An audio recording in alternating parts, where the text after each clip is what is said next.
चलिए खबर में आगे बढ़ते हैं। आपको बता दें कि ईडी की कार्रवाई पर सीएम भूपेश बघेल का तंज देखने को मिला है। सीएम भूपेश बघेल ने ट्वीट करते हुए तंज कसा है। कहा कि जब छत्तीसगढ़ में बेरोजगारी दर घटती है तब प्रदेश में ईडी और आईटी की रेड पड़ती है। जानकारी आप तक पहुंचा दें जो इस बीच से सामने आ रही है। सीएम भूपेश बघेल की ओर से ट्वीट किया गया है और ट्वीट करते हुए सीएम भूपेश बघेल ने तंज कसा है। उन्होंने कहा है कि जब प्रदेश में महंगाई दर घटती है और बेरोजगारी दर घटती है तब प्रदेश में ईडी और आईटी की रेड पड़ती है। ये अपडेट आप तक पहुंचा रहे हैं। जिस तरीके से प्रदेश में कई जगहों पर ईडी की कार्रवाई देखने को मिली थी, आईटी की कार्रवाई देखने को मिली थी, इसको लेकर सीएम भूपेश बघेल की ओर से ट्वीट करके तंज कसा गया है। ये जानकारी आप तक पहुंचा दें। सीएम भूपेश बघेल ने ट्वीट किया है और ट्वीट करके तंज कसा है। कहा कि जब छत्तीसगढ़ में बेरोजगारी दर घटती है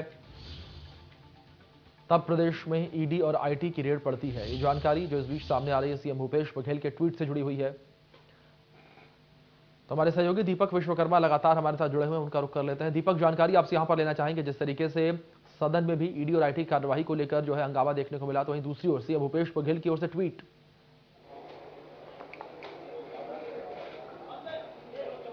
जी बिल्कुल, देखिए ईडी को लेकर भूपेश बघेल का तंज ये कोई पहली बार नहीं है, क्योंकि पिछले 5 महीने से जिस प्रदेश में ईडी और आईटी की लगातार दबिश हो, लगातार कार्रवाई हो, सत्ता पक्ष के विधायक हों, जो सरकार में अधिकारी हों, चाहे वो आईएएस हो चाहे आईपीएस हो, तमाम लोग, जब इनके ऊपर जिस तरीके से कार्रवाई की जा रही है, दबिश दी जा रही है, गिरफ्तारी हो जा रही है, और तो और उनको कभी भी बुला लिया जा रहा है, कभी भी उठा लिया जा रहा है, उस बीच यदि मुख्यमंत्री भूपेश बघेल का इस तरह का ट्वीट आया है तो कोई नई बात नहीं है, ये कुछ नया नहीं है। इससे पहले वो मुखर होकर बयान भी देते रहे, इससे पहले वो मुखर होकर मीडिया में आके बोलते भी रहे, लेकिन यदि अब ये ट्वीट किया गया है तो क्योंकि बेरोजगारी दर में जिस तरीके से जो छत्तीसगढ़ अव्वल आया है, जिस तरीके से जो छत्तीसगढ़ की रैंकिंग आई है, उससे जोड़कर उन्होंने कहा है कि जिस प्रदेश में जिस तरीके से जो बेरोजगारी दर है, जिसमें हम सफल हैं, जिसमें हमारी अच्छी रैंकिंग है, उस जगह यदि ईडी आ रही है तो आप खुद समझ सकते हैं कि उस प्रदेश में क्या क्या काम हो रहा है। तो ये कोई पहला मौका नहीं है। और ईडी और आईटी की कार्रवाई जिस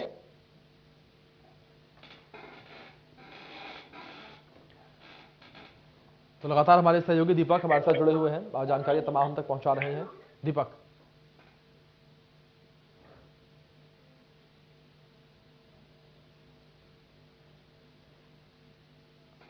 चलिए हमारे सहयोगी से हमारा संपर्क टूट गया, लेकिन एक बार फिर से हम संपर्क करने का प्रयास कर रहे हैं, लेकिन लगातार अपडेट्स हम आप तक पहुंचा रहे हैं किस तरीके से सीएम भूपेश बघेल लगातार ईडी और आईटी को लेकर तंज केंद्र सरकार पर कस रहे हैं। लगातार ईडी और आईटी कार्रवाई को लेकर केंद्र सरकार पर सवाल निशान यहां पर खड़े किए जा रहे हैं प्रदेश सरकार की ओर से, और इस बीच सीएम भूपेश बघेल की ओर से ये ट्वीट भी किया गया है। इन तस्वीरों में आप देख सकते हैं किस तरीके से एक न्यूज़पेपर की कटिंग को साझा किया है सीएम भूपेश बघेल ने, और उसमें दिखाया गया है कि किस तरीके से बेरोजगारी जो है वो घटती जा रही है। हमारे सहयोगी दीपक हमारे साथ लगातार जुड़े हुए। दीपक, आप कुछ कह रहे थे, जिस तरीके से सीएम भूपेश बघेल लगातार तंज कस रहे हैं, जो पिछले 5 महीनों से कार्रवाइयां चल रही हैं प्रदेश में, उसको लेकर।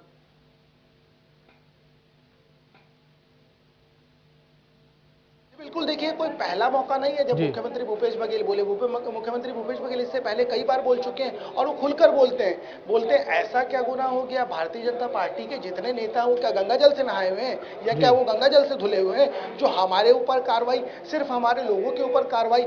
यदि आपको मैं दर्शकों को बता दूं तो 12 अक्टूबर के आसपास का समय था जब ईडी और आईटी की दबिश छत्तीसगढ़ के भीतर हुई थी, और आज देखिए फरवरी भी निकल चुका है, 2023 आ चुका है, मार्च की आज 2 तारीख है।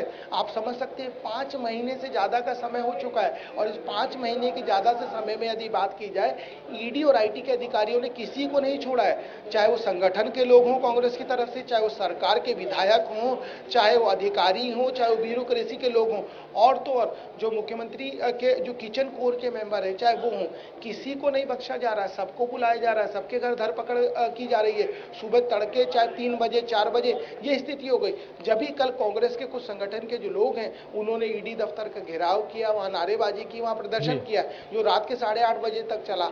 आज भी ईडी कार्यालय का घेराव किया जाएगा, प्रदर्शन किया जाएगा। और जब अधिवेशन की शुरुआत हुई थी उस समय भी सीआरपीएफ के जवान बुलाए गए थे, और जो युवक कांग्रेस के जो नेता हैं उन्होंने जब ईडी कार्यालय का घेराव किया था तो वहां लाठीचार्ज देखने को मिला था। तो समझा जा सकता है कि जिस तरीके से जो मुख्यमंत्री भूपेश बघेल अंदेशा जताते हैं, जो लगातार कहते हैं, क्योंकि कोई नया मौका नहीं है, मुख्यमंत्री भूपेश बघेल इससे इससे पहले भी कई बार बोल चुके बिल्कुल हैं। बिल्कुल दीपक, जाहिर तौर पर अभी जिस तो तरीके रुक से जाइए, जब लगातार उनसे पूछा ईडी जाता और है आईटी कि की कार्यवाहियां निकालना प्रदेश में क्यों हुई हैं, कहते उनको लेकर तंज लगातार प्रदेश सरकार की ओर से कसा गया है। बहुत शुक्रिया दीपक जुड़ने के लिए और इन तमाम अहम जानकारियों के लिए। खबरों में आगे बढ़ते हैं।